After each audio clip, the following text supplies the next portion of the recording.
Hello farmers, once again welcome to Achimota Farms and my name is Fred. Have you guys been observing the slight increase in food commodities? If not, I have. Since 2 years ago, the prices of maize alone has increased from 150 Ghana cedis to 450 Ghana cedis. That is over 100% increase. That is not only unique to maize. I know you guys have seen it as well as you go to the supermarket and as you go to your local market to buy all sorts of commodities. This is not going to stop, especially with all the impact that we are feeling from the Russia-Ukraine war, the rises in prices and fuel. These are all major factors, and therefore I want to share with you some ways that you guys can create a backyard farm and take advantage of your home to create something that you can use to feed your family and yourself. But before I go into that, I want to say a big thank you to all my fans out there that have been helping us grow this channel, commenting, liking, sharing it to your friends and family. Thank you so much for all your support, and I'm happy and my team is happy to serve you guys and always come to you with useful information that can help you in your life and in your farm career. But if today is your first time watching any video from us here at Achimota Farms and Farming in Africa YouTube channel, we talk about innovative way of farming in Africa and also share my mistakes, thoughts, advice, anything that is going on here at the farm and in the world with you, so that in case you decide to go into farming, you have all the information that you need to start a farm and to make the right decisions along the way. So if this is a content that you would like to watch more of, go ahead and subscribe to this YouTube channel so that I can continue bringing you more innovative and educative videos like this one. So let's dive right into today's topic, because today we are talking about reasons why you should start a backyard farming. And you might say, Fred, what is a backyard farming? In Ghana, we mostly call a backyard farming as a garden. And I think garden is also another term for backyard farming in so many places. Just that mostly when we think about garden, we think about it being directly planting into the soil. We think about having at least maybe 60 by 40 feet size of land beside our house in order to do garden. Right now the world is changing, guys. You and I don't live in that sort of environment where we have, 30 feet or 40 feet size of land sitting there doing nothing. Right, most of us are living, in an estate buildings where our house is fenced, and the biggest actually space of land that we have free is maybe 20 feet at most. Right, some of you are even living in apartments where you literally don't have any land closer to you. But then what is backyard farming, and how do we take advantage of these things, and why is it important for us to even do that? Right, so when we think about gardening, let's not push it aside till we have a bigger space before we can actually do this, because there are so many innovative ways of doing farming, even inside your room or by your balcony, which is as small as maybe 4 by 3 feet. So that is also possible, and that's why I want us to talk about it. So what is number one reason why you should start a backyard farming, depending on the small size that you have? Number one, we talked about the increase in prices. You will be able to save money. But first of all, let me take a step back. Do you even know how much you spent on food last month? Most of us probably don't know the answer to this, and that is a very, very big mistake. I learned this at a very early stage, that always know where your money is coming from and where your money is going. Where your money is coming from, number one, because wherever it's coming from, you want to make sure that that pipeline is never blocked and it keeps flowing.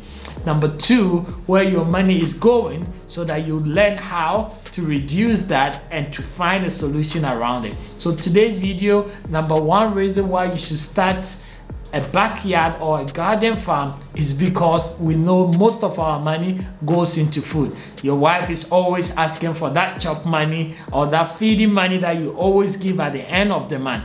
Majority of that money, as you and I know, goes into buying food. What can we plant in our backyard? Can we plant tomatoes? Can we plant peppers? Do we have enough space to put a small shed and have chickens there? Can we have goats there? You know, now you all know that the brachiaria grass is in Ghana. You can buy some, plant even at a 20-feet land, harvest it and be able to feed 2 goats. It was very intriguing for me when I went to, I think, Rwanda. In a village, every household had a cow that the government had invested in. And then around Rwanda, every house has an avocado, a pear tree. And if I'm right, I think that was a compulsory by the government so that everybody plant avocado to feed. All this can be considered as backyard farming. So we don't really need to have a big size of plot to plant something. How many fruits do you even have in your house? Write in the comment below what you've been doing at home. Do you have a fruit tree at your house, or did you just cut it because it was creating too much leaf and you have to sweep every day? Do you have a land of this size? A tomato seed can go in there and you can plug a tomato a week and eat it. That could save you money, as well as save you, maybe if you're lucky, your wife might reduce your monthly chop money, right? So guys, it is very, very important for us to start thinking around that side. If you have a land in Africa, mostly, our houses have extra lands. Your neighbor has a land that he's not probably even using. Cultivate that. Most of us grew up from agricultural side. Our fathers, our mothers started doing agriculture, and therefore it has been part of us. If you're that kind of person, don't let those experiences go away. Make use of it by looking through your neighborhood, who has a spare land, looking through your house. Where can I dig around and plant something small? And those small things that you plant is what is going to all contribute into saving you the money that we're talking about. The number 2 thing is that it's just rewarding, guys. There is something in the factor of multiplication. I love livestock farming because of the production. When you have a cow, a goat, and it gives birth, that experience alone to me overcomes everything that I enjoy at the farm doing, right? So I think it is very rewarding to see that you planted 1 seed of tomato, and that seed of tomato germinates, grow, and bear fruit of 5. That is a huge lesson for you in life. If you can't appreciate that, then you can appreciate the big things as well. So aside saving money in your family and feeding yourself, I think it is very rewarding and a good lesson for you, your kids, and wife to start doing. So now, as I said, you don't need a big land, even in a pot. Right? If you go to Mercom, if you go to Palace, if you go to wherever you shop, get a pot, fill it with the sand. The good thing is our soils are so fertile that even if you pick a soil from the side of the road, you put a seed of tomato in and it's gonna grow. So I'm challenging you guys to start growing something, because the joy that you wake up in the morning and see the germination, see it bearing fruits and harvesting it, is more rewarding than the paycheck that you'll be receiving every month that still is not cutting it. The third thing I want to talk about is very personal to me. And to me, ever since I went into agriculture, and especially livestock farming, and going to the market and really buying livestock that people have brought to the market to sell and bringing them to rear, and realize that most of them are sick, most of them had challenges, I said to myself, you know what? I'm gonna limit the amount of food that I buy from outside and rather consume the same thing, right? So if I want to eat meat, I will either kill a goat, I will bring eggs, I will bring chicken from my farm, and that's what I feed myself with. And I think it is very, very important, because if you live in a continent like ours where rules and regulations doesn't really work, right? And a farmer can inject their animal, with a medication, and if the animal is not feeling better in 2 days, what does he do? Bring it to the market and sell it. And we are consuming all those things, right? So it's time that we become conscious of what we eat and try to produce organic things at our backyard at our garden, at our home, and feed ourselves with. I think there is a Facebook channel called Backyard Farming in Ghana. I love it. I love it when I see, you know, people growing their own cassava, their own plantain, their own small livestock, doing a bit of 5 chicken at their farm and really feeding themselves. It is good, and I think we all need to do that because, you know, most of the food that we are buying from outside, you know that it's definitely better if you know where it's coming from. And that is why, to me, I'm enjoying my farm.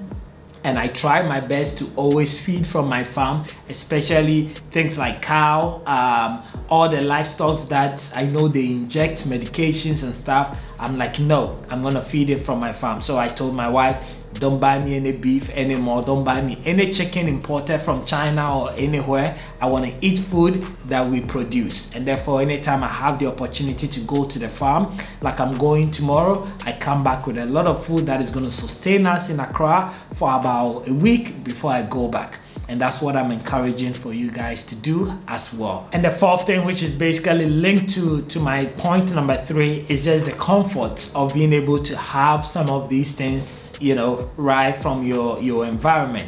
You know, if my farm was closer to me, I could literally, you know, just go there, grab a chicken, grab eggs, and bring it home, right? Instead of going to the market. Tomatoes are things that, you know, if you don't have in the house, you have to drive all the way to pick tomatoes. But if you have a line of even 5 or 6 tomatoes at your backyard, you can just grab it and be able to put it into your fridge. You can learn how to preserve it better. And who knows, you might stumble upon something that can help us all in preserving food. So I think there is honor in it, it is joy, it is cost effective for us to start that. So I want to challenge all of you and write it in the comment. I want to see what kind of backyard farming, garden, whatever you call it, that you're doing at your home. And if you're not doing anything, what are you thinking about doing? What is this video going to push you to do? Because as I release a video about the impact of the Russia-Ukraine war on agriculture,